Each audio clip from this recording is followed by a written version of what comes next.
even just to maintain the body, we have to work.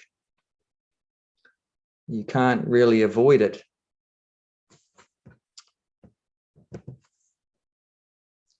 Prabhupada tells one little story of, even though that, not really a story, but he tells that it's said that even though the lion is the king of the jungle,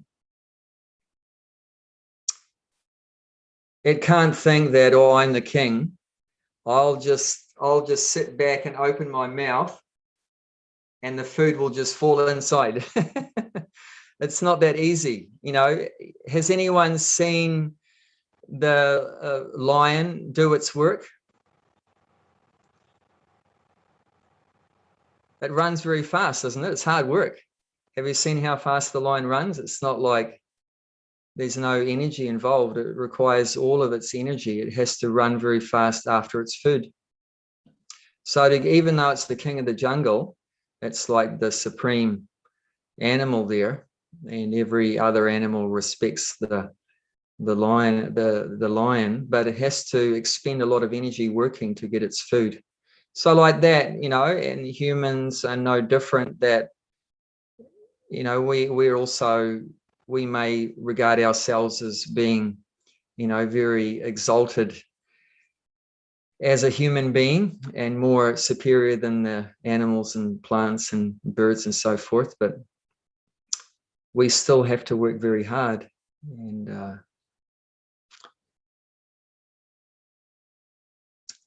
so we all have to work, but the thing to understand, and that's why it's important to talk about work, it's not that, oh, we've taken to spiritual life, we don't have to think about work anymore. No, we still have to think about it. Because work, and this is explained in Bhagavad Gita, work can either bind us to the material world or it can free us from the material world. So you got two alternatives there. So everyone's working, right? You can't avoid that, but it'll have two different outcomes. One outcome of work, you'll be bound up to the world, means you'll have to take birth again and keep on reincarnating in the cycle of Janma Mrityu Jara Vyadi, birth, death, old age, and disease. Or it'll liberate you and take you back home, back to Godhead. So either outcome you can get out of your work, depending on whether you know the art of work. So that's what we've called this talk. So we'll read this verse here, text 9 of the 3rd chapter. Yagna tat kamano nyatra loko yam karma bandhana tadartam karma kunteya mukta sangha samachara. Translation and purport by His Divine Grace A.C. Bhaktivedanta Swami Prabhupada Ki Jai. Work done as a sacrifice for Vishnu has to be performed, otherwise work binds one to this material world. Therefore, O son of Kunti, perform your prescribed duties for his satisfaction, and in that way you will always remain unattached and free from bondage. Purport. Since one has to work even for the simple maintenance of the body, the prescribed duties for a particular social position and quality is so made that that purpose can be fulfilled. Yagna means Lord Vishnu, or sacrificial performances. All sacrificial performances are also meant for the satisfaction of Lord Vishnu. The Vedas enjoin yagno vai Vishnu. In other words, the same purpose is served whether one performs prescribed yagyas or directly serves Lord Vishnu. Krishna consciousness is therefore performance of yagya, as it is prescribed in this verse. The Varnashrama institution also aims at this for satisfying Lord Vishnu. Varnashrama chara vata purusena para pumam Vishnur aradyate, from the Vishnu Purana 388. Therefore, one has to work for the satisfaction of Vishnu. Any other work done in this material world will be a cause of bondage.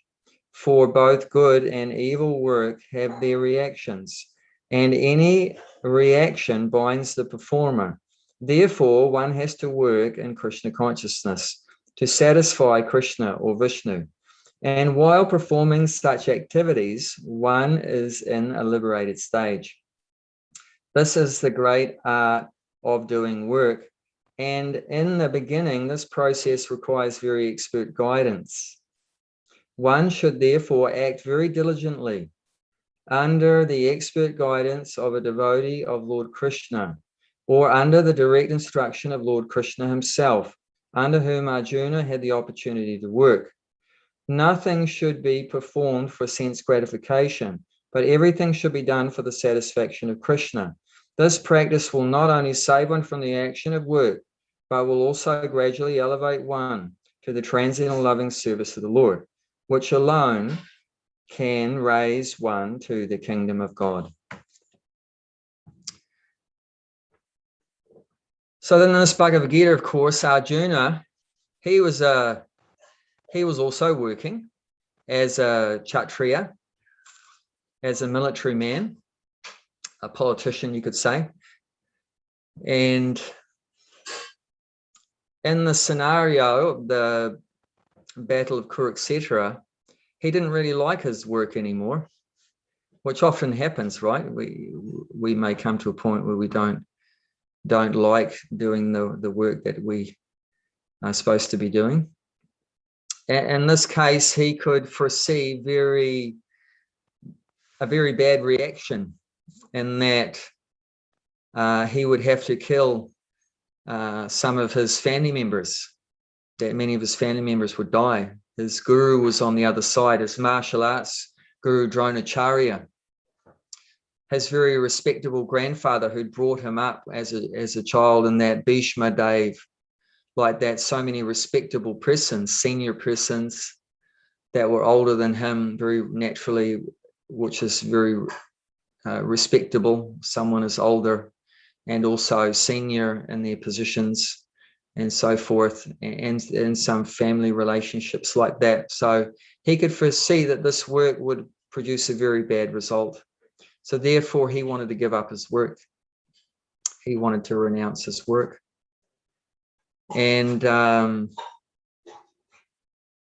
but Krishna spent this whole discussion of the Bhagavad Gita to try to convince Arjuna to continue his work, to not give up his work. So work is a very important topic. And it's not so much a matter of what work you do that matters, but it matters about why are you doing the work? For whose pleasure are you doing the work?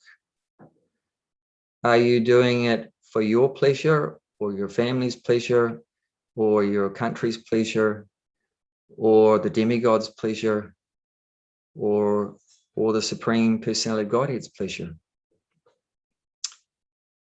If we do it for our own sense gratification, or an extension of our sense gratification, which means, like I said, your family or the society or like that, then that can be a cause of bondage. And if we do it for Krishna's pleasure, it can be a cause of liberation. As Krishna points out in the 18th chapter of Bhagavad Gita, sahajam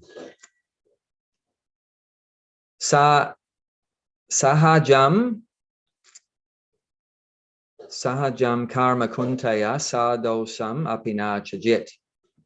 That's towards the end of the 18th chapter, saying that Krishna says that every kind of work is covered by some fault.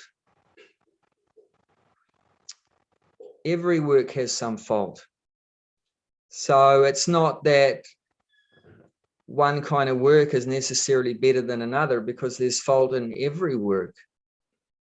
We shouldn't think that, well, Sudra's work is no good, but a Brahmana's work is better, or something like that. No, or a Vaishya's work is better than a Sudra's. Like, do you know what is the fault in a Vaishya's work? What's the fault in the work of, what's one fault in the work of a Vaishya? Feel free if you want to say something during the talk. I like a bit of interaction. If you want to just say something at the end, that's okay, but feel free if you have a comment or a question while I'm speaking. But something Prabhupada says is that in business, you have to tell lies.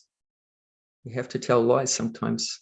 Like the businessman will say, oh, my dear customer, you're my best customer. For you, I'm not making any profit. I'm giving it to you at cost price. But everyone knows that he is making some profit. Otherwise, how he can continue to do business? But there's some lies involved there, like that. You know, sometimes a bit of cheating is there. Sometimes, right, even the, you know, in the Goshala, they may be putting some water in the milk. That's not very good. But sometimes to be able to maintain, you know, they may have to do things like that. And you might say, well, but Brahmana's work is very pure. But not so much now, but previously, which was even, of course, better times than now. But previously, the Brahmanas sometimes would have to perform animal sacrifices. And that's not very good, is it? But of course, originally the animal, although it was killed, but it was brought back to life. But still, it's not very pleasant to be involved in giving the order and watching, you know, an animal being killed. Of course, they would bring it back to life. But it's mentioned that as Kali Yuga progressed, the Brahmanas weren't so pure anymore, and they couldn't recite the mantras perfectly anymore, and they couldn't bring the animals back to life anymore. So therefore, these kind of animal sacrifices are forbidden in Kali Yuga. And when they were misused, that's why Buddha appeared, to stop these kind of sacrifices and killing the poor innocent animals. So in any case, you know, even a Brahmana's work can have some faults in it. And sometimes, right, you know, even not animal sacrifices, but some people ask the Brahmana, can you do a sacrifice, you know, to protect our family and to help our family, and so many things like that. But you know, and there's so many samskaras, right? So the Brahman is doing samskaras for so many people, all the way from between birth and death, right? There's so many samskaras. The Brahman is doing that. But what about the people he's doing the samskaras and yagyas for? What about if they have done some sinful activities and he's doing the sacrifice for them?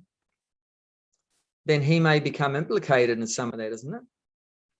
He may become implicated in that.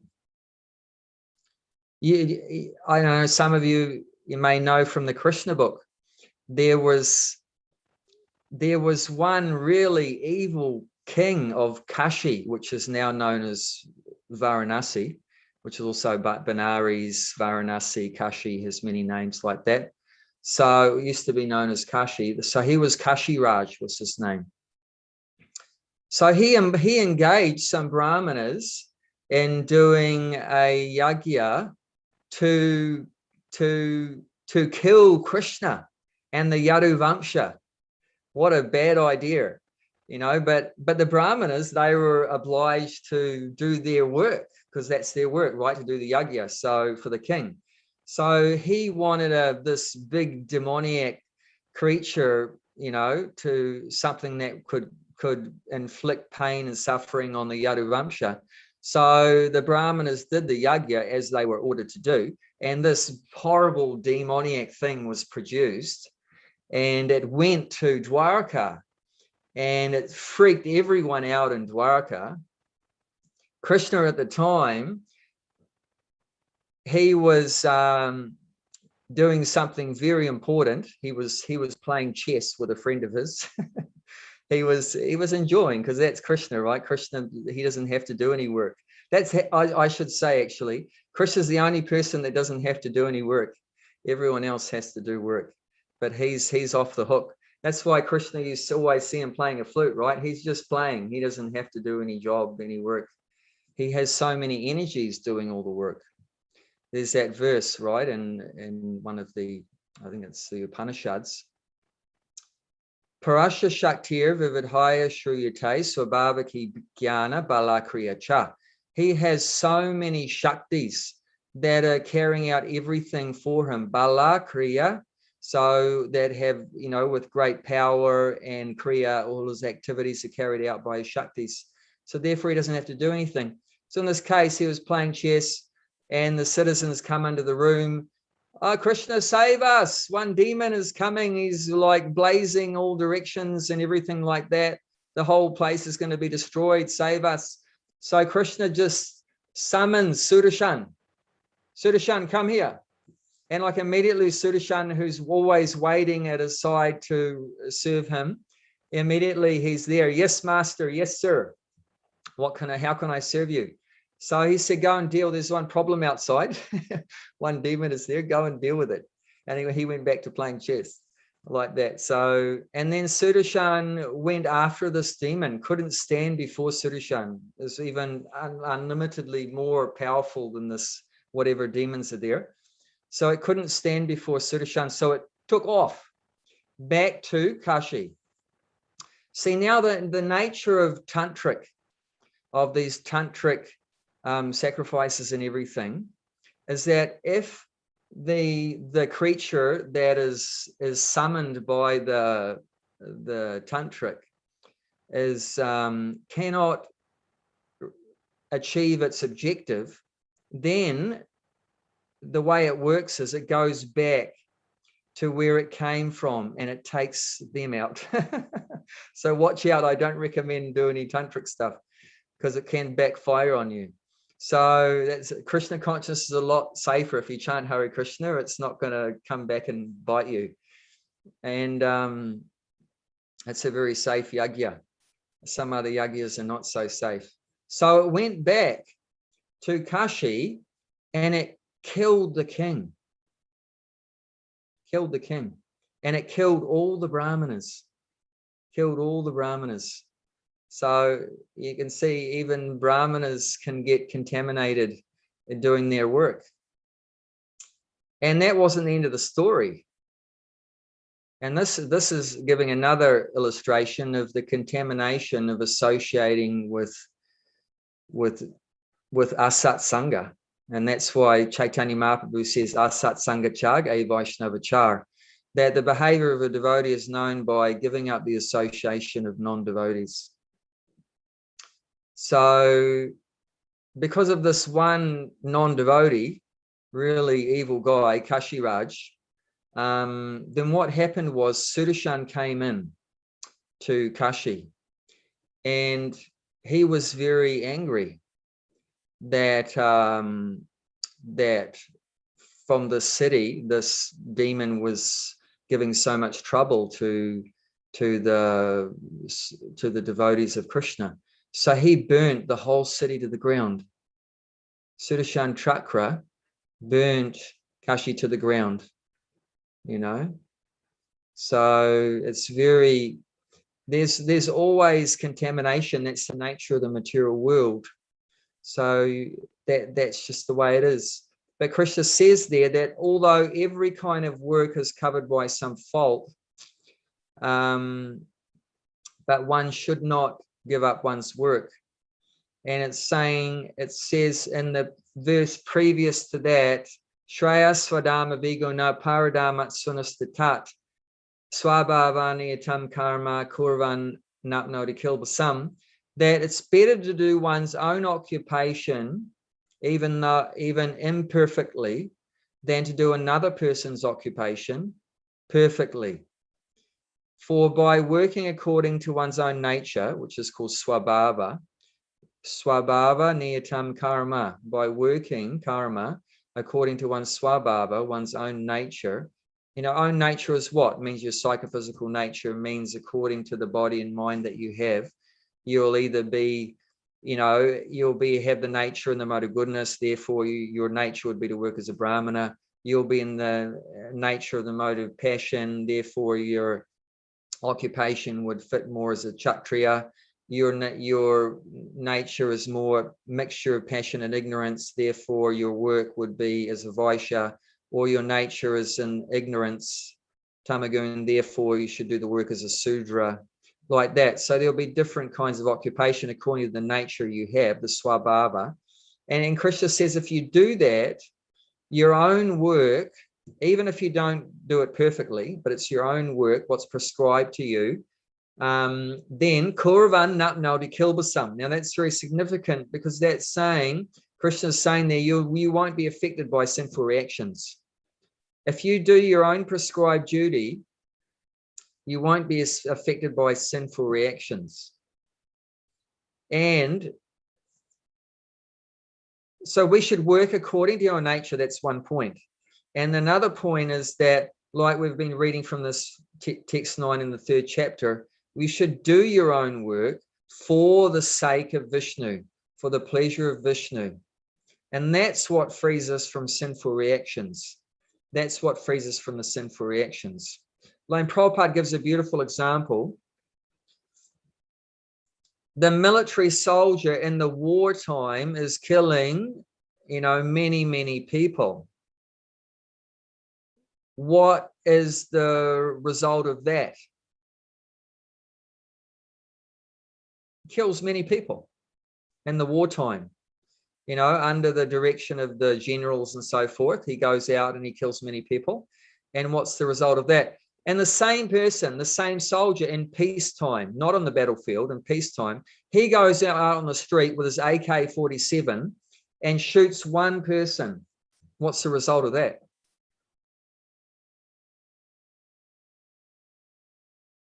In the wartime, he killed hundreds or thousands. And what does he get? What's the result? He gets medals. You know how they have on their shirt, right? They got this whole line of medals. You know how they got that? That's from killing a lot of people, and he gets medals. And the same guy, he goes on the street, shoots one person. What happens to him? He gets thrown in jail for so long, he'll probably not see the light of day again. So why the big difference? Can he go and say, look, over there, I killed thousands and you gave me medals, and now I killed one, and now you're putting me in jail. How can you do that? And it's not fair. No, what's the difference? You know what the difference is? On the battle scenario, he worked under the guidance of authority. So he doesn't get any reaction. Whatever the consequences goes to the person who authorized him to kill. So that none of the responsibility goes to him. He's just doing what he's told. He's just doing his duty, following the authority. But if he goes on the street on his own accord, according to his own whimsical idea, let me kill one person, then he gets a big reaction, suffering, because that wasn't authorized. That was unauthorized work, whereas the other work was authorized. So it's very important. Prabhupada says it in the purport that in the beginning of this process requires very expert guidance. One should therefore act very diligently under the expert guidance of a devotee of Lord Krishna, or under the direct instruction of Lord Krishna himself. So in Arjuna's case, he's working under the direction of Krishna himself, so he can't go wrong. He's a supreme authority. Otherwise, we might say, well, I don't have Krishna here now to tell me what to do. How do I know what to do? Arjuna, he can just, Krishna's easy for Arjuna. Krishna's just going to say, I want you to fight, or don't want you to fight. I want you to clean the toilets. I want you to cook the feast, or whatever. It's easy. Krishna's going to tell him. But we could say, well, Krishna's not here now. How do we know what work to do? And then Prabhupada's saying that you should work under the representative of Krishna. If Krishna's not there, then you work under the representative of Krishna, the spiritual master. And one thing to be careful of, we shouldn't think, well, Krishna's in my heart. Krishna in my heart will tell me what to do. I don't need a guru, right? I don't need a guru, because Krishna's in my heart, in everyone's heart. So, and he'll give me direction. But does Krishna give direction to everyone?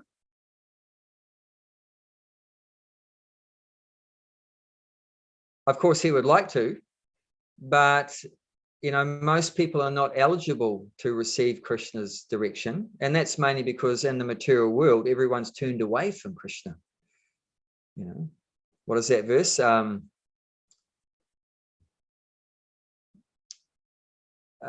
Krishna Bahir Mukha Haya Bhagavanchakare Ni Kata Maya Tare Japati Dare. That we've Bahir Mukh, we've turned our face from Krishna. We've turned our face from Krishna, and instead of wanting to serve Krishna, we're trying to enjoy Bhagavanchakare. We're trying to enjoy sense gratification. Therefore, Maya has slapped us down. Nikatasta Maya, Japatiya Dare. Therefore, Maya, Krishna's energy, has slapped us down to the material world because we turned away from Krishna. So in the material world, considering that we've turned away from Krishna, it's not so easy to just think that Krishna is going to guide me in my heart even. Of course, he wants to do that, and he says in the Bhagavad Gita when he will do that. And that's one of the seed verses, chapter 10, text 9. Text 10. Text 10.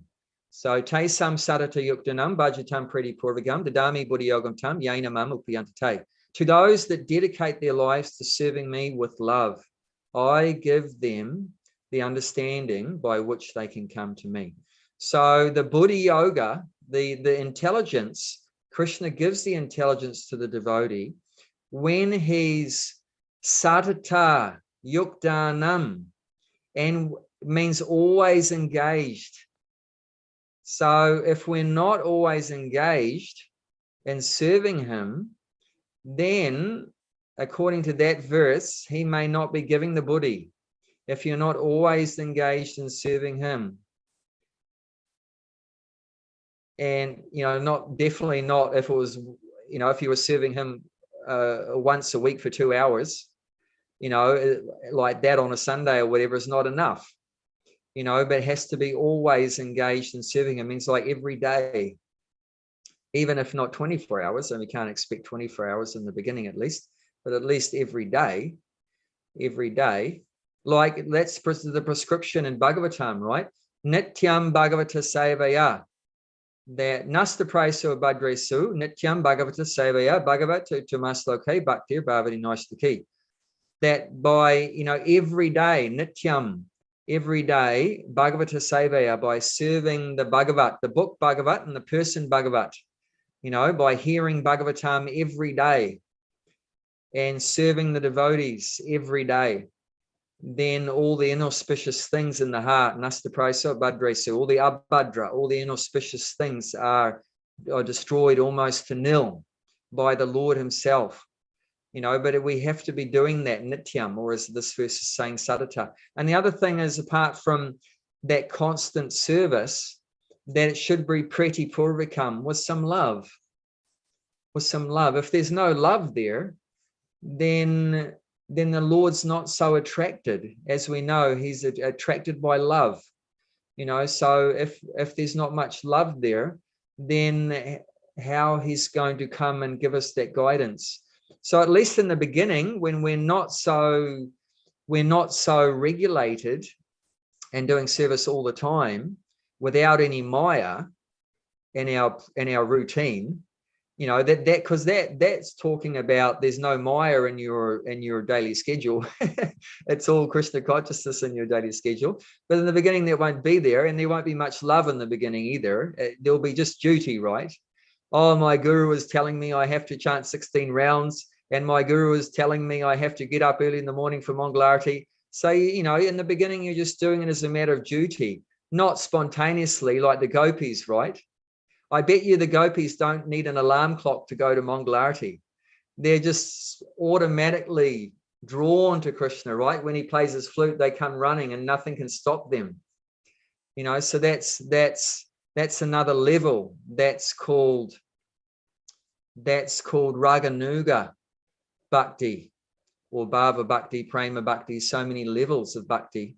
Now we're following Vaidhi Sadhana Bhakti like that. So, and in Vaidhi Sadhana Bhakti, the recommendation is we should closely follow the guidance from advanced devotees, both the Diksha Guru, initiating spiritual master, Shiksha Gurus, instructing spiritual masters. And we're very fortunate that we have Srila Prabhupada's books, with us, I hope. with everyone, all the time. We're so lucky that 24/7 we have Prabhupada right here with us in our homes, and we can get guidance from Prabhupada. Just open up his books, and you've got Krishna there, and the Parampara there, and Prabhupada there, giving us the best direction, the best guidance. I remember these books are alive. It's amazing. I remember one time I just thought, let me try something different. I'll just randomly open up the Bhagavad Gita every day and see what it tells me. And, the Bhagavad Gita is a big book, right? I mean, it's nearly 1,000 pages. It's not far off. It's like 900 pages or something. So what's the chance of opening it up to the same page every day for like 2 weeks? Because that's actually what happened. It opened, and I didn't have a bookmark and I didn't fold over the corner of the page or anything like that. But I just opened it up randomly, just picked it and opened it up, and it opened up to the same page every day for a couple of weeks. And do you know what the verse was? It was 434. Tadvidi pranipatena pariprashnena sevaya upadekshyanti te jnanam jnaninas tatvadashana. Just try and learn the truth by approaching a bona fide spiritual master, inquire submissively from him, render service unto him. The self-realized soul can impart knowledge unto you because he has seen the truth. So from that 2 weeks, I got the idea I better get initiated. I better get a spiritual master. So Krishna was trying to tell me something. So Krishna is trying to help us. And Krishna's trying to help us is that he directs us to get guidance. If we think we can progress in life without guidance, we're an illusion. We're so helpless. We're so helpless. We're so tiny. Even now, isn't it? This tiny virus, right? You can't even see it. This COVID virus is like paralyzed all the human beings on the planet. And we're more insignificant than COVID virus. It's got us hammered, We're just smashed by a tiny virus. So, I mean, we are 1/10,000th the thickness of a hair in size, right? So we're even smaller than COVID virus. It smashed us, and all the big brains of the world and everything, and all the big leaders and everything, we're just cut down. And hopefully out of all this, we might develop a bit of humility to realize we're completely helpless in this material world. And no amount of modern industrialization, civilization, technology, thisology, that-ism, gadgetism and gadgets and everything, nothing will save us. Only Krishna can save us. Like that, we need to take shelter of Krishna and Krishna's representative. That is our only hope. And we should surrender our lives to Krishna and try to make every part of our life Krishna conscious. And we spend a lot of our life working, isn't it? I mean, it used to be 40 hours a week. People worked 8 hours a day, 5 days a week. I noticed as I grew up, because when I was brought up in New Zealand, it was still that in the 70s and 80s and maybe some part in the 90s. But it was still that. No one worked on a Saturday or a Sunday or anything like that. But I noticed as time went on that people started working half day on a Saturday and then ended up full day Saturday, and then some working Sunday. And then they started the wonderful thing called a night shift. So you work day and night. And then it wasn't 9 to 5, it was 8 till 6. And then 7 till 7. Like that. So some people work 50 hours a week, 60, 70, 80 hours a week. Some people have 2 jobs or 3 jobs. So it's a significant part of our life. So we should try to make that part of our life spiritual too. And it's a mistake to think that the working part of my life is Maya, and the spiritual part of my life is chanting Hare Krishna. and attending the classes. That's the spiritual part, and everything else is Maya. My work is Maya, and my family life is Maya. Is that Krishna conscious philosophy? It's not actually. There was some part when I was newly joined where I thought it was like that. That everything in this material is Maya. And the only thing spiritual is like when you go to the temple and chant Hare Krishna and take prasadam with the devotees and stand in front of the deities. But as soon as you step out of the door and go back home or go to work, then you're in Maya, then it's Maya. But actually that's not our philosophy. And I hope no one thinks like that. But it's very easy to think like that. And it's very easy to misunderstand our philosophy.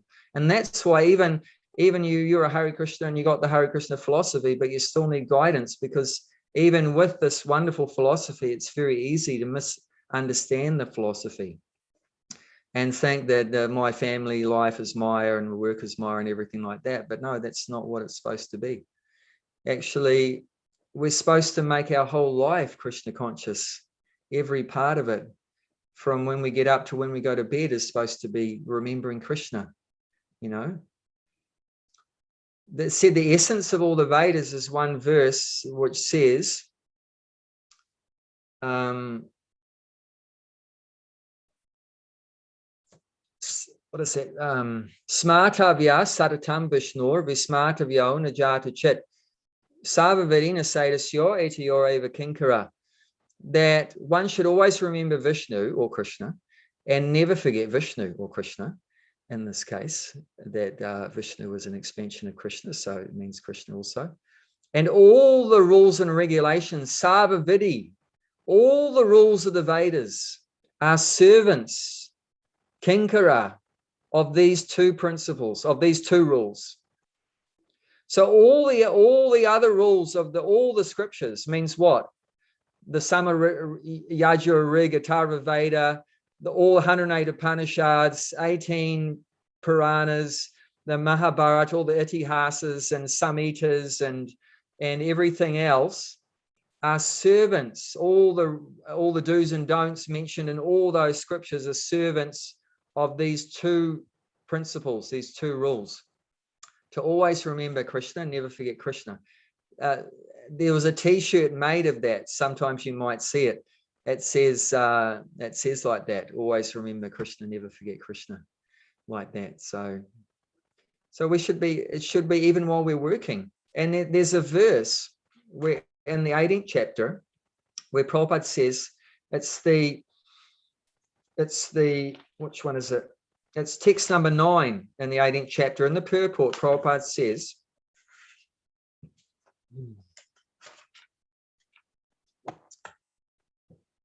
a man working in Krishna consciousness in a factory does not associate himself with the work of the factory. Did you get that? So he works in a factory. A Krishna conscious person works in a factory, but he does not associate himself with the work of the factory, nor with the workers of the factory. He simply works for Krishna. He simply works for Krishna. And when he gives up the result for Krishna, he is acting transcendentally. So what's the evidence that you're working for Krishna? You give up the result. You give up the result. And right from the beginning of the Hare Krishna movement, there was some of the new devotees that joined had a job. It was very rare because remember, most of them were hippies. And they were like, had tried their best to give up working, thinking that all this working was going to get them entangled, right? Because that's like Arjuna, right? This work is getting me entangled, so they saw how their parents were so entangled in materialism and they didn't want that, but they thought they could escape the entanglement through not working, but they were entangled through illicit sex and taking drugs, great sinful activities. So that wasn't working out very well for them. But many of them didn't have jobs anyway in terms of producing any money result. So a few of them did, like Jayananda had a job. driving a taxi, I think. And Satsvarupa had a job as a secretary. So he encouraged them, keep working. Don't give up your job. Because many of them, they just wanted, it was so ecstatic, right? Chanting, dancing, and feasting. And if they had a job, they just wanted to give up and just join, live in the temple and chant and dance and take prasadam. And who wants to work in a factory, you know? So, but Prabhupada encouraged them to continue their work, and they gave their complete salary for helping maintain the temples, because in the early days there was very little money to pay the rent for the temples and buy the bhoga and everything like that.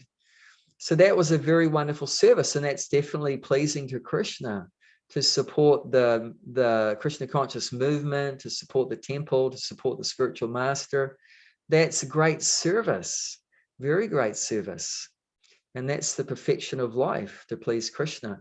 And one can do that by giving that, you know, monetary support, or giving bhoga or things like that, buying flowers or bhoga, you know, to be used for the deities and prasadam distribution or whatever like that. Or like, for example, if one is not in that situation where one, like, you know, maybe moves into the temple and surrenders all the salary to the temple, and that's usually the case now. In the early days, nearly everyone lived in the temple. And when they were distributing books, they'd give all the money to the temple, or they were selling incense, they'd give all the money to the temple, or they had an outside job, they'd give all the money to the temple. But that's not the case now. Maybe 5% live in the temple and 95% live outside the temple. So now you've got to pay bills in your house and like that. So how can you do that? How can I give money to the temple now? Because I got so many bills. If I gave it all to the temple, then I'm going to be, my landlord's going to throw me out. So then what do? Why doesn't your own house become the temple? So it's not your own house. That's what we realize in Krishna consciousness. Isn't it? Material consciousness means my body, my family, my house, my job, my money, my. But what's the difference in Krishna consciousness? It's Krishna's body. This body is Krishna's body. I have to maintain it for Krishna's pleasure. This is Krishna's wife. I have to maintain her for Krishna's pleasure. Lakshmi, right? Lakshmi belongs to Narayan. Krishna has sent me these children. Krishna has sent these children for me to educate them in Krishna consciousness. So let me put the money into that for educating them in Krishna consciousness. This is Krishna's temple, this house. So let me put the money into maintaining this in Krishna's service. And obviously there has to be a deity of Krishna in the house. You know, an altar like that. It's whether it's simple or elaborate, that doesn't matter. But, you know, and all the food cooked in the house should be offered to the deities. And that's what establishes it. That's the test of whether if we're really working for Krishna, that we should see these activities being done. You know, the results of our money used in Krishna's service and Krishna being served like that. Not just I believe in Krishna. That's not enough. You know, Krishna wants to see our actions. Like they say, actions speak louder than words, right? Actions speak louder than words. You know, so these actions of sacrificing our wealth or sacrificing our time like that we're actually offering the food to Krishna, that we're chanting, we're getting up early in the morning, sacrificing our time, and getting up early, even when it's cold in winter and it might be snowing. I mean, probably none of you are in the South Island, but if you're in the South Island, it'll be snowing. But even there, you still have to get up early to chant your rounds before you go to work like that. So there's a lot to it, and we need guidance to be able to understand how it works. And just one final thing, as time's run out, as it does, that Prabhupada would go on a morning walk for his health, because it's Krishna's body, right? So you have to keep it healthy. So he kept his body healthy by going for a walk every day, a brisk walk in the mornings usually. And one of the devotees happened to bring up a particular disciple that had started working in a factory. And he said, oh, so-and-so, your disciple, has started working in a factory. And Prabhupada kept walking. He didn't say anything. However, that devotee, after some time, he continued to tell more, saying that that devotee, he's so tired. By the time he comes back from the factory, he's so tired, he cannot finish chanting his 16 rounds. And Prabhupada immediately stopped. He stopped so quickly that some of the devotees walking behind him nearly crashed into him. He stopped suddenly and put his cane on the ground and said, "What? He's not chanting his 16 rounds. He's an animal." And you can guess what all the devotees did. Their mouths would have dropped open in shock. Prabhupada called his disciple an animal. So why is Prabhupada calling his disciple an animal? I would say that Prabhupada could foresee that what is maintaining our remembrance of Krishna. Remember, that's the rule, right? Always remember Krishna, never forget Krishna. So what's the main thing that's maintaining our remembrance of Krishna while we're working and going about all of our activities in life? Is that, and the main thing is our chanting and hearing about Krishna, our hearing Shravanam, Kirtanam, Vishnu Smaranam. That's how it works, right? Shravanam means hear, you hear. Kirtanam means you chant. And what follows from that? Vishnu Smaranam. Then you'll remember. But how are you going to get the Smaranam if there's no Shravana and there's no Kirtana? Then where will the Smarana be? There will be no Smaranam. You can't have Smaranam without Shravanam and Kirtanam. So he could foresee that if he doesn't chant, he's going to forget Krishna. And if he forgets Krishna, then he'll die. And if he dies in forgetfulness of Krishna, which means without remembering Krishna, what's that? That's either Tamagun or Rajagun. So if you die in Tamagun, Rajagun, where will you end up in your next life? You'll become an animal. You'll get the body of an animal. So that's what will happen if we let, our basic Krishna conscious principles slip. And just about Shravanam, one time he was giving class in the evening, and 3 nights in a row he gave class, and he at a temple, he noticed one of his female disciples came late every night to the class. And on the 3rd night, he stopped the class. There's hundreds of people there. He stopped the class and talked to her in front of everyone. Said why she came in right into the back of the temple room, but Prabhupada noticed she was coming late to the class. And he said that, why are you coming? I noticed you come late every day to the class. Why? And she said, I'm doing boga shopping for the deities. And we might think, that's a good reason. Yeah, I'll be off the hook. No, she wasn't off the hook. She was doing boga shopping for the deities.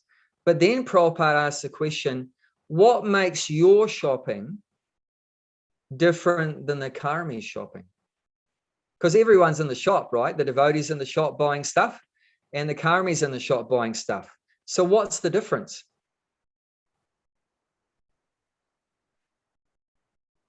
The difference is hopefully that we're Krishna conscious, right?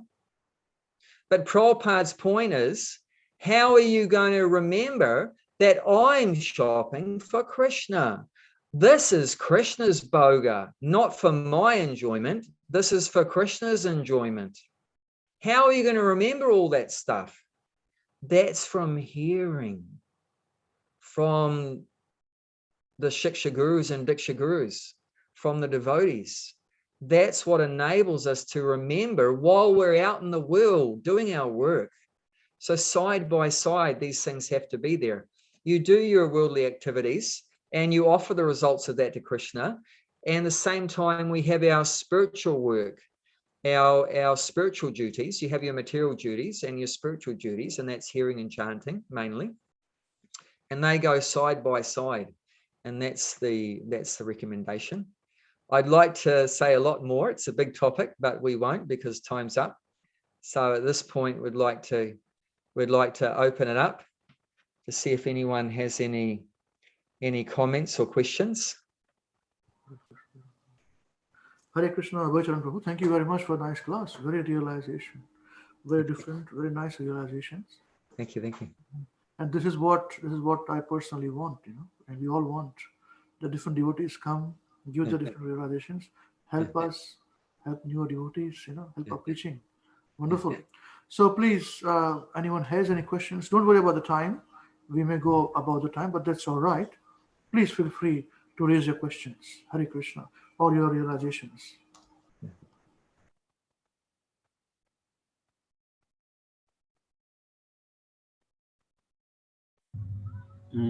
Hare Krishna, Prabhuji. Hare Krishna, Prabhu. Thank you very much for your nice class. I think it was very insightful. I just got one question initially where you actually talked about actually Varnashram. Yeah. And actually there are different Varnas and there are prescribed duties associated with each Varna. Yes. Where you mentioned actually some of the there's some faults with Varnas like the Vaishyas and Shudras, Yeah. characterized by passion and ignorance. Yeah. So in order to actually make the living, where you mentioned that sometimes you have to actually lie, Yes. do the things that are not really sort of in a mode of goodness. Where Varnashram talks about actually all these actually prescribed duties that are designed to actually elevate themselves to the platform where they can actually become a devotees. Yeah. So is that means actually because that Varna is actually characterized by that actually quality of actually ignorance or passion, is that means you are allowed to do that? Or means the way I say it actually means if you have to want to devotee, you actually want to actually, even if you are, doesn't matter which Varna you are in, you try to become more and more truthful because that's what actually Krishna likes, isn't it? Yeah. Sure. So Yeah. do we have to actually means try to, if you are Vaishya, then actually you have to still act in such a way that you are truthful, but still you can become more upfront about how you actually do your business. It's just actually talking in practical terms actually means that a lot of people we are actually they're doing their jobs and doing the business, different businesses. So how we actually practically implement means how we can able to come out of that actually you have to do certain things for doing business or job. Yeah. But how can we still become a truthful?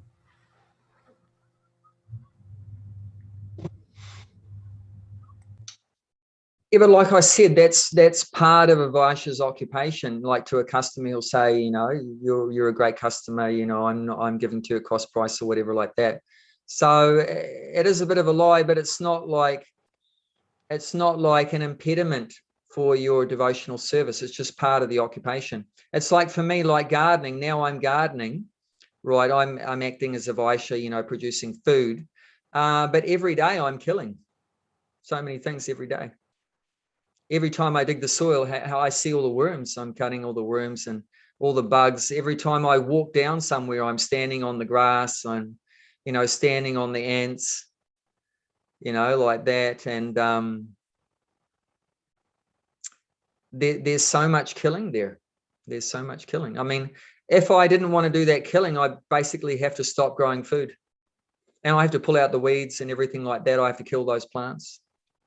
So if I want to avoid those faults of killing, then I can't do that work. I better just go back to just chant Hare Krishna and nothing else. Because if you do anything else other than just chant Hare Krishna, then if you're going to move somewhere, then you're going to kill something. If you're going to light a fire, cook on the stove, drink, well, even there's bugs in the water, right? Did you know there's little microscopic things in the water? So you can't avoid, sinful reactions in that sense. But this is the beauty of Krishna consciousness. When you do the work for the pleasure of Krishna, then the sinful reactions are removed away. When you offer the results to Krishna, then it's cleared off. Like I've killed all those things, but then I'm growing the vegetables and then I offer it to the deities. So at that point, then I don't get the reactions. And also I'm chanting Hare Krishna and everything like that. So that nullifies, these things too. So, but whether you're going to, of course, you try to be as truthful as you can, but that's regarded as like, we'd call it a white lie. when a businessman tells the customer, for you, I'm not making any profit. I mean, definitely I wouldn't lie to the devotees. I wouldn't tell a lie to the devotees. But if you're just doing your work in your factory or a shop or whatever, and you're to your customer, you're telling a white lie like that, I'm giving to you this at cost price, even though you're making a few bucks. It's a bit of a lie, but that I don't see that as an obstacle. But if you tell lies to the devotees, that's a serious obstacle. So and like when you go to the temple or whatever, don't make up stories and, tell lies and like that. So I'd work on your truthfulness in that area, and don't do any major dishonest things that are going to hurt people.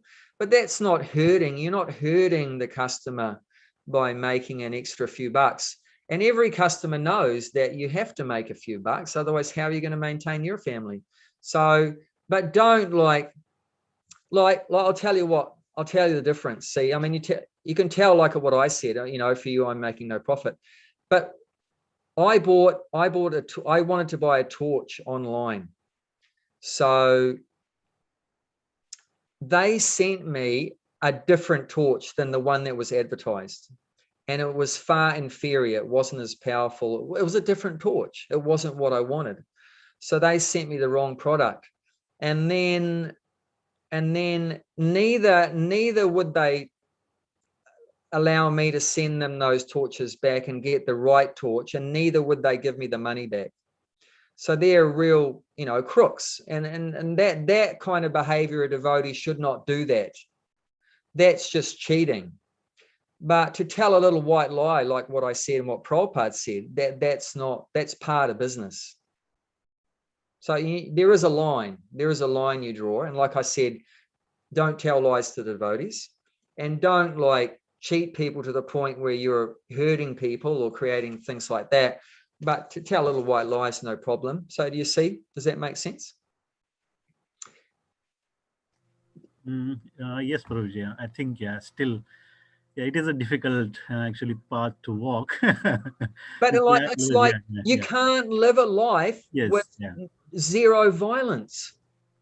Like what I said, if you walk from A to B, how many things you killed? Even my spiritual master, one time I was driving in the car with my spiritual master. We were driving to some retreat place for a Japa retreat or something.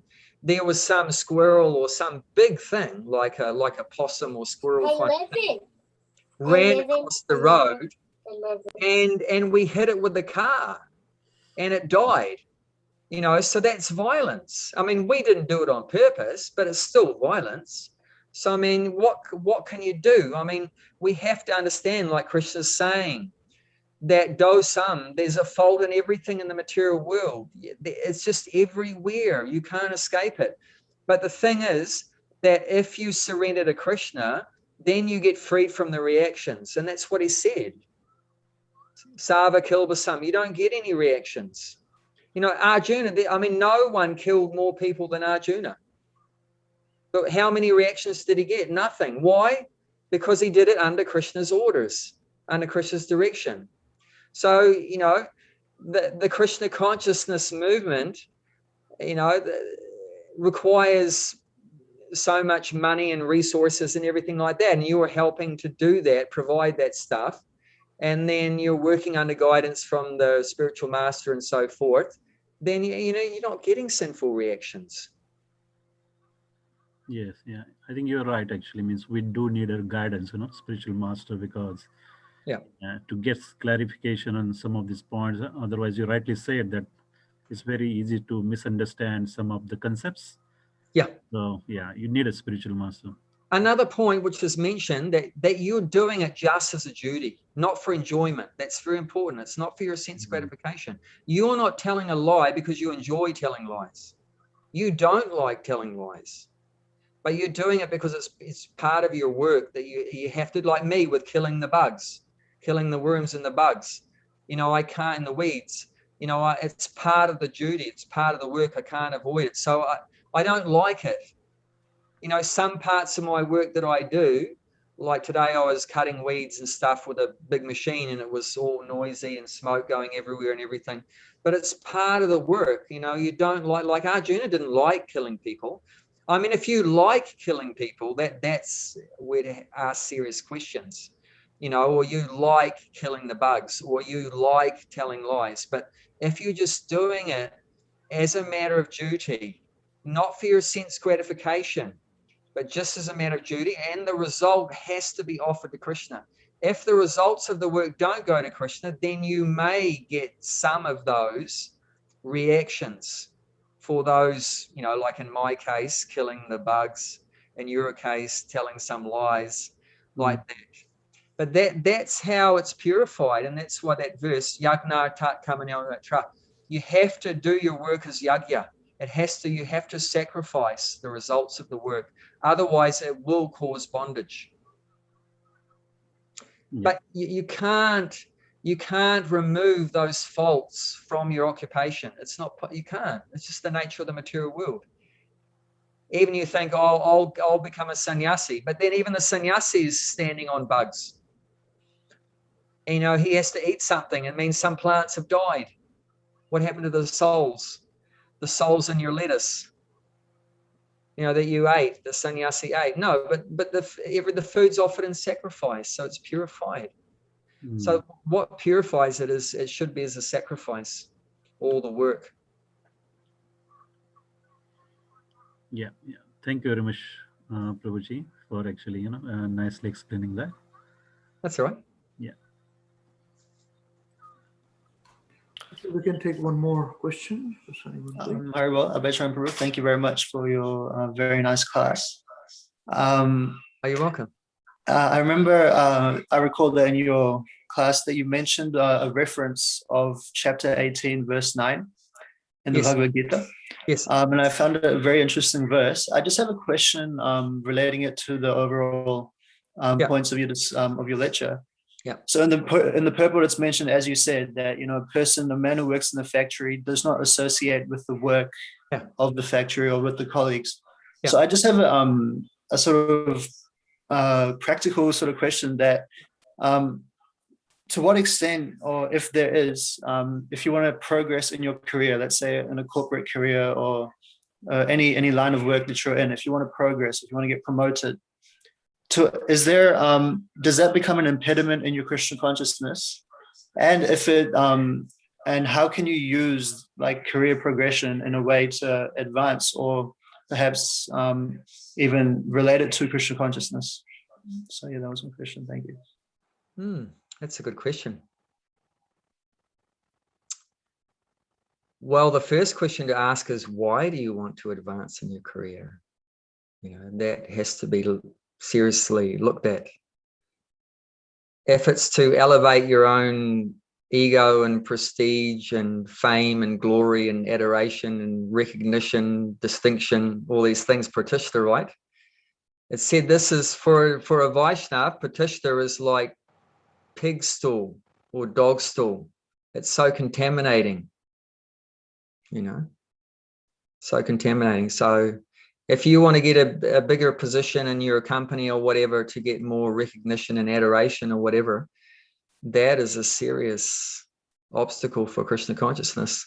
But if you want to get a bigger position in your corporation so that you can influence more people in the world in Krishna consciousness, like Prabhupada was so happy with George Harrison, like Beatles, so famous, and that, you know, he probably propagated the Hare Krishna Maha mantra more than anyone else. You know, so if you can have a big position, and I know one person, actually, he's a godbrother of mine. He's high up in the New Zealand police. And he's at the point where he can actually change the police policies like that. So, I mean, if you want to, I know Prabhupada was encouraging one of his disciples in politics to go high up in politics. Because if you can actually get to a position like that and influence people, you know, and put in more Krishna consciousness into people's lives or into society, I mean, that's a fantastic reason why to go up. That's a good reason why to go up in society.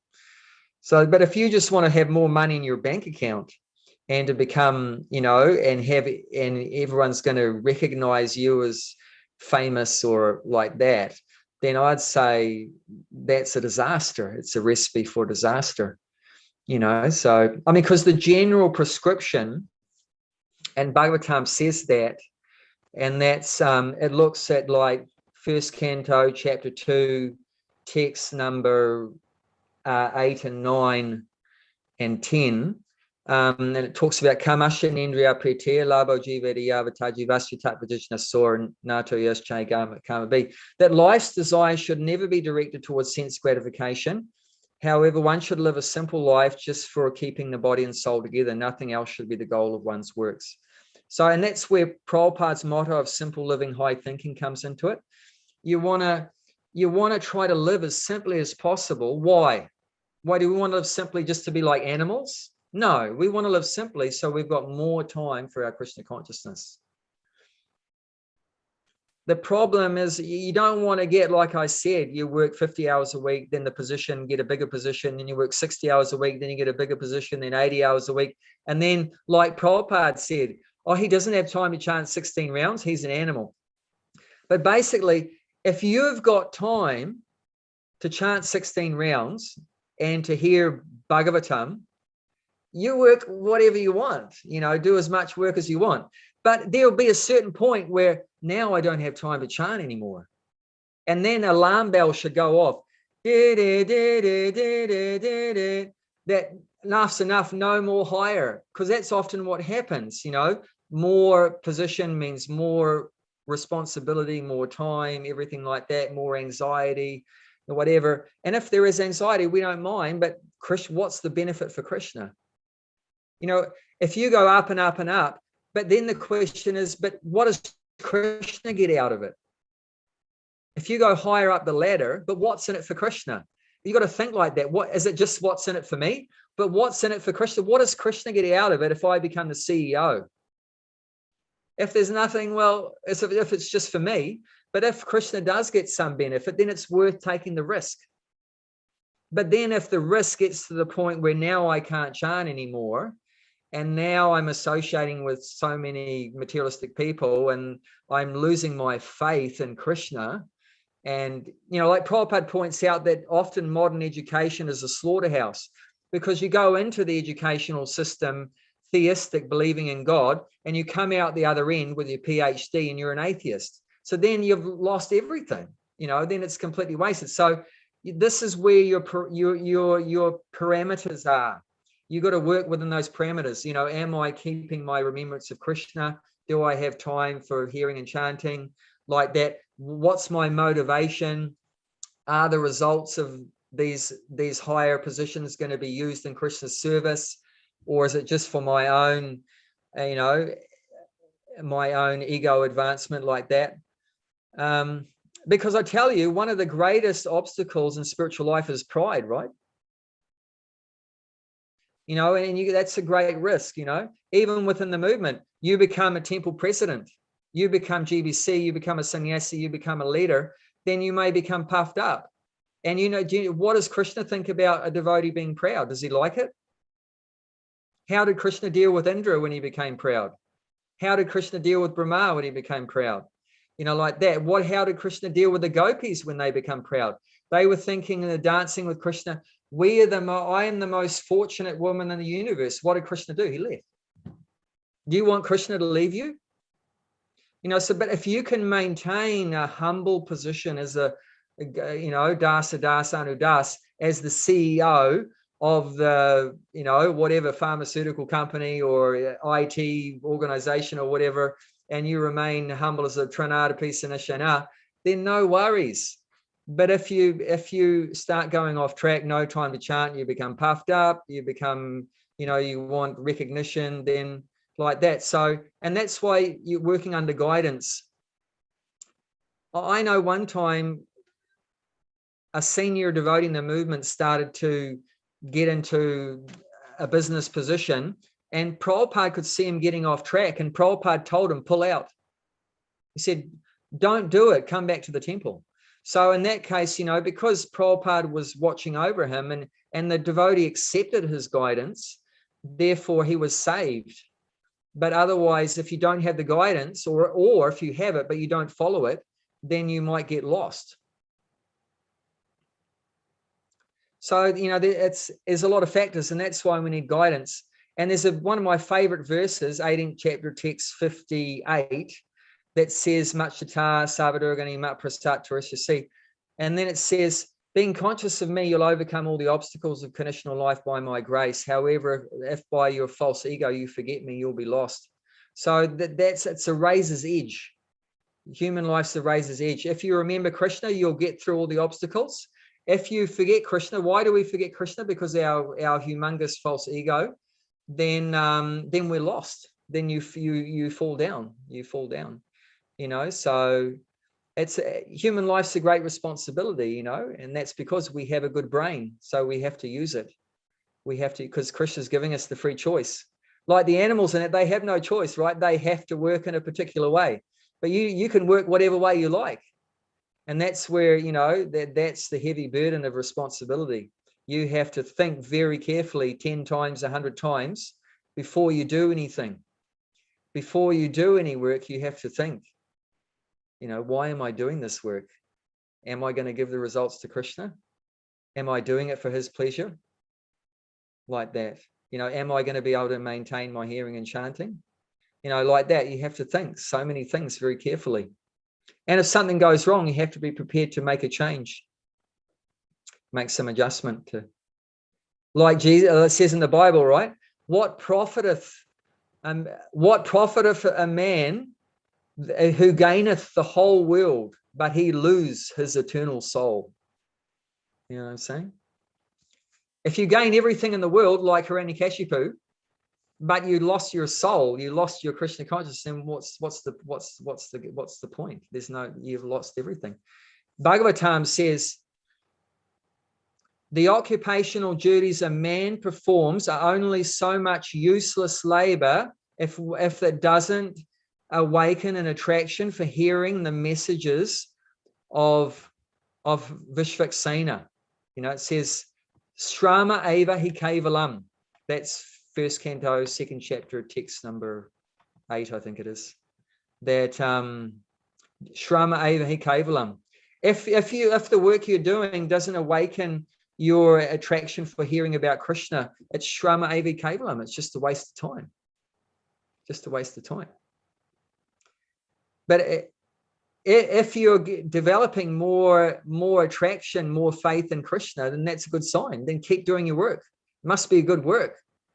Like Ambarish is, kept up his hearing and chanting about Krishna, and I know he's a working man and everything like that. So he must be doing, I don't know what his job is, but it must be a good job, because he's able to maintain his Krishna consciousness. So that's the main thing. And very important Vedic aphorism, phalena, 2 words, phalena parichate. Phalena parichate means you judge something by its phala, by its result. You judge a process by the result. Okay, I'm doing this, this, and this, and that, but what's the result? Am I more Krishna conscious? Yes. Oh, very good. I'm doing this, this, and that, and I'm losing my Krishna consciousness. That must be a bad process. Give up. Don't do this process. I'm losing my Krishna consciousness. Not for Krishna's. It's not pleasing to Krishna. Then it should be given up. Sorry to say so much, but I mean it's a big topic, and there's a lot of things to consider. It's not so simplistic. But there's a few different things. I mean, there's probably a whole lot of other ways you can look at it, but that's just a few different ways to look at it. Yeah, no, that was very insightful. Thank you very much, bro. Just the final thing, Bhaktivinoda Thakur, in the time the British were ruling India, he occupied the highest position that an Indian could occupy. And he wasn't afraid of getting up there. And he was a court magistrate, right? That was the highest the British would allow. So he was very influential. He was actually in charge of the Jagannath Puri temple. That's cool, isn't it? I wish we were. Then we could say, let all the Westerners in. Let all the Western ISKCON devotees into the temple if we were in charge. but so it'd be great, if you can work your way up and influence like that, some positive thing.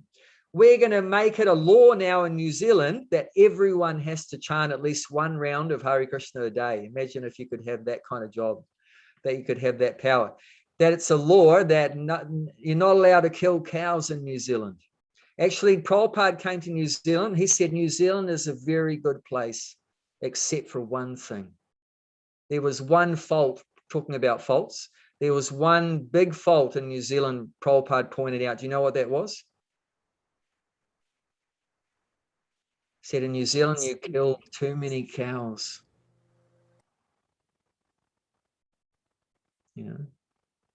I mean, that's where I'm heading now, to trying to please Krishna, is trying to protect cows.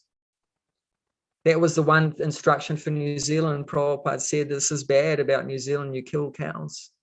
So I'm working on, I want to show a model of how, instead of killing the cows, we can have a prosperous, profitable life from protecting the cows. More enjoyable life, more profitable life, more auspicious, happy life from protecting the cows. Because that was something that Prabhupada said about New Zealand. That was a great fault.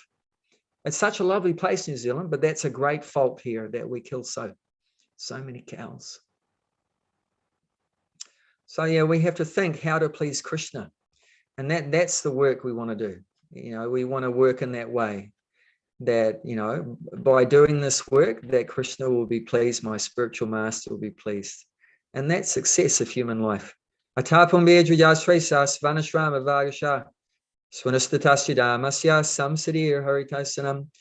perfection of work, that Hare is pleased, that you've pleased the Lord. Okay, I've gone way over time. Sorry for that. Please forgive me, Ambarish Prabhu. I always get carried away. That's okay. It was good discussion on this, And the point which you raised are very important as well, for there are many students here who are just about to take up their jobs, Yeah. and become prosperous and become influential people, Yes. If I may just add, if it's okay, if you can allow me to just add one point, Yeah. That as an institution, as an ISKCON, as a movement where all these new youngsters are budding, joining us, the institution has a big responsibility also to glorify those people who follow this. And those people who follow also that simple living, high thinking is the best platform of spiritual realization. Not that somebody who comes, earns $1 million, give $10,000 and is glorified, he doesn't even chant Hare Krishna. And a person who's humble enough, he's been sidelined. That hypocrisy will not work, especially with younger generation. And I'm very particular about this, quite vocal on this point. I just thought I'll put my 1 cent out, not to demean anything, don't get me wrong, Prabhuji. Yeah. This is very, very critical, that as leaders, we have a big responsibility, Yes. to follow Prabhupada's instructions. Yes. Otherwise, we're just speaking idealism, And people say, well, you telling me to do this, but I see these people doing that, what is this going on, Yeah. I know how to do this. Yeah. I'm out of here. And we have a big problem in preaching, Well, that's what I mean. I wanted to preach what Prabhupada was saying about simple living, high thinking. So I thought, well, I better do it myself first. So that's what I did. Now I'm living on the land. I'm growing my own food and have our own cows, and I'm off the grid and produce our own electricity and everything, like self-sufficient, living a simple life. We don't have a big income, just enough to survive. So, I mean, we need devotees that teaching all the different things. So you need some devotees teaching this and some devotees teaching that you can be, a CEO, millionaire and be Krishna conscious and you're whatever like that, So we need devotees teaching all different in different ways. As long as they are devotees, and even if there's no harm to be millionaires. But the important thing is the essence, as you said, and that's the reason why we bring you here to give class, So that's why I pick up only those who can really get good knowledge from. I mean, don't get me wrong. Everybody, we call so many devotees, but you're called for this particular reason. We invite you for this point, that a person is implementing simple living and high thinking.